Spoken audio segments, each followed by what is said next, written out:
Terima kasih Anda kembali bersama kami dalam Create Up pemirsa, kembali juga bersama rekan saya Wiki Adrian. Betul sekali, dan kami kali ini akan membahas tema mengenai potensi bisnis platform kreator berbasis augmented reality. Sudah tersambung melalui video conference ada Mas Hasbi Asyadik, beliau adalah founder dan CEO dari Assembler.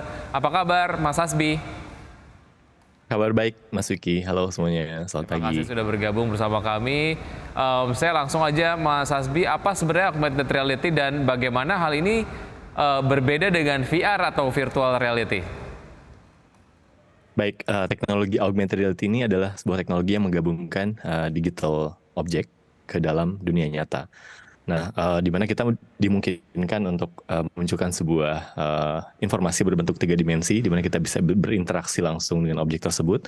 Dan bedanya dengan VR, kalau AR itu kita lebih ke membawa 3D objek ke dunia nyata. Sedangkan VR, kita yang masuk ke simulated 3D environment. Mungkin kurang lebih seperti itu sih. Tapi dua-duanya masih under payung yang namanya immersive technology. Oke, baik-baik. Lantas bagaimana nih AR telah mempengaruhi cara bisnis, berinteraksi dengan pelanggan, dan juga pengguna sejauh ini? Ya, sejauh ini businesses menggunakan immersive technology ini untuk dua hal biasanya. Yang pertama itu training activity. Jadi mereka bisa utilizing this technology untuk mentrain misalnya karyawannya untuk on how to do something, on how to operate some machinery object misalnya, step by step. Jadi mereka bisa tinggal ngikutin stepnya, guided by AR, immersive experiences. Nah yang kedua itu biasanya untuk marketing activity. Jadi mereka pakai teknologi AR ini untuk present their product to their customer, so their customer can interact with it dan bisa mengerti lebih jauh tentang si produk tersebut dengan cara yang jauh lebih menarik karena sifatnya yang visual dan interaktif. Seperti itu sih kurang lebih. Oke. Lalu Mas Hasbi, apa aja contoh sukses bisnis yang memanfaatkan AR dalam platform kreator mereka? Oke, mungkin kalau dalam lingkup dua hal tadi ya, dari sisi training itu internal use sama campaign itu external use ya. Untuk external use biasanya dipakai untuk visualisasi produk. Sebutlah misalnya contoh yang ada di pasaran itu biasanya visualisasi furniture, misalnya apa yang IKEA lakukan gitu ya, mereka bisa bantu pelanggan-pelanggannya untuk nge-present their furniture di rumah pelanggan masing-masing gitu kan, mereka bisa lihat nih ukurannya bener nggak, terus warnanya saya cocok nggak sih sama interior design di rumah saya, terus ada elemen konfiguratornya lah, jadi sebelum mereka membeli, mereka bisa mencek sebelumnya whether the furniture yang mereka mau beli itu cocok nggak sih di ruangannya dia, itu satu. Yang kedua biasanya dari sisi wearable experience. Jadi misalnya toko kacamata atau apapun yang emang di wear gitu ya, kayak topi, kacamata, headset dan lain, mereka bisa utilize AR untuk meng-allow their customer untuk bisa ngecek dulu nih, kayak kacamata kayak ini cocok nggak sih di wajah saya, apakah yang bulat kah atau yang kotak kah gitu, tanpa mereka harus misalnya datang ke tokonya gitu kan. Jadi mereka bisa cek dulu sebelum membeli. Oh, Dan lebih itu praktis ya? betul, dan itu memperbesar chance mereka untuk convert jadi to purchase gitu ya. Juga untuk meminimalisir retur produk yang mungkin kalau misalnya kita beli online cuman lihat gambar terus pas dikirim ke rumah ternyata nggak cocok harus diretur, dan retur itu tuh costly banget for a company, so it can help them also on that side. Oke, tapi itu memungkinkan juga nggak untuk bisnis kecil? Memungkinkan banget. Jadi Assembler itu misinya adalah mendemokrasikan immersive technology. Jadi immersive technology kan bayangannya high tech nih ya, 3D, AR gitu kan. Emang aku bisa bikin gitu kan. Can I even afford it gitu.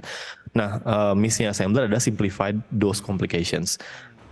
Simpelnya Assembler itu kita selalu nyebut Assembler itu kayak Canva, cuman untuk 3D dan AR.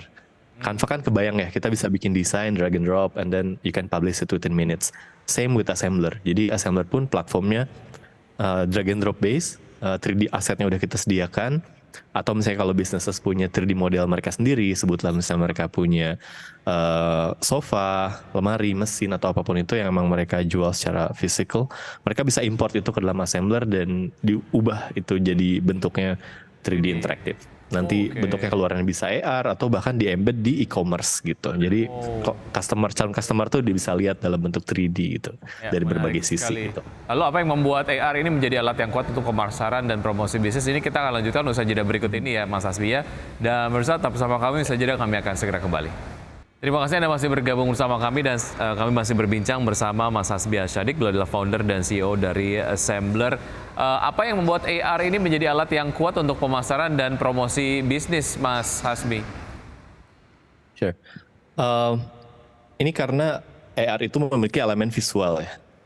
Visual yang sangat mendekati dengan aslinya karena dia bentuknya 3 dimensi, ada depth, orang bisa lihat dari kiri kanan atas bawah, lalu mereka juga bisa berinteraksi dengan produk digital tersebut gitu. Jadi saya kalau aku tap ini dia ngapain ya, atau misalnya aku mau beli motor nih, terus motornya pengen knalpotnya pengen aku ganti, pengen pakai aftermarket misalnya, dia bisa langsung customize langsung di situ gitu.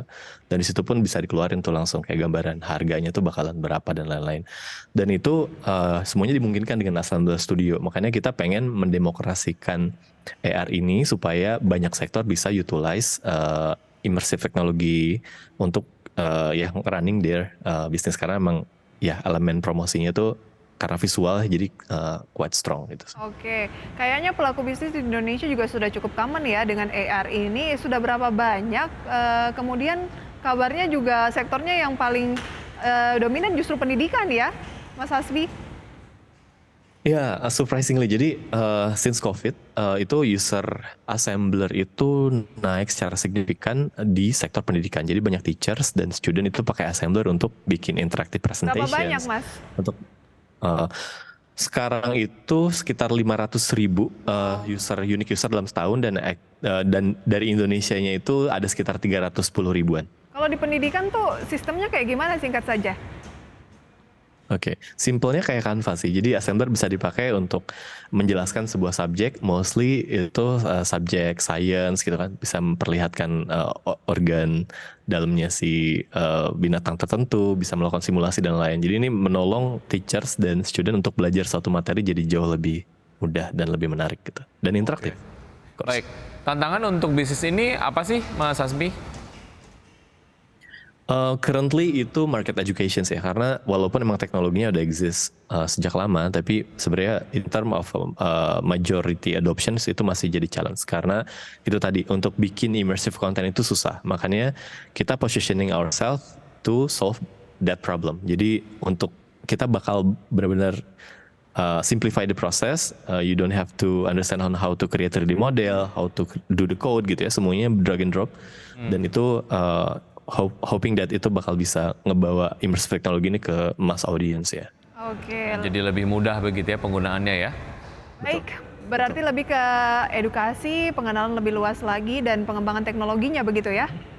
Oke, Mas Hasbi, Iya, waktu betul. kita sangat terbatas, masih banyak yang pengen kita bahas, tapi waktunya terbatas. Terima kasih sudah bergabung bersama kami, sukses untuk Assembler dan juga sehat selalu untuk Anda, Mas Hasbi. Sampai jumpa. Thank you. Thank Thank you. you. Semuanya selamat pagi. Baik. Sebelum kami akhiri pemirsa, kami update kembali pukul 9:29 indeks harga saham gabungan masih berada pada teritori negatif, turun 0,51%, 34 poin, 6.813, dengan rupiah berada di 15.831, melemah 0,16% terhadap dolar Amerika Serikat.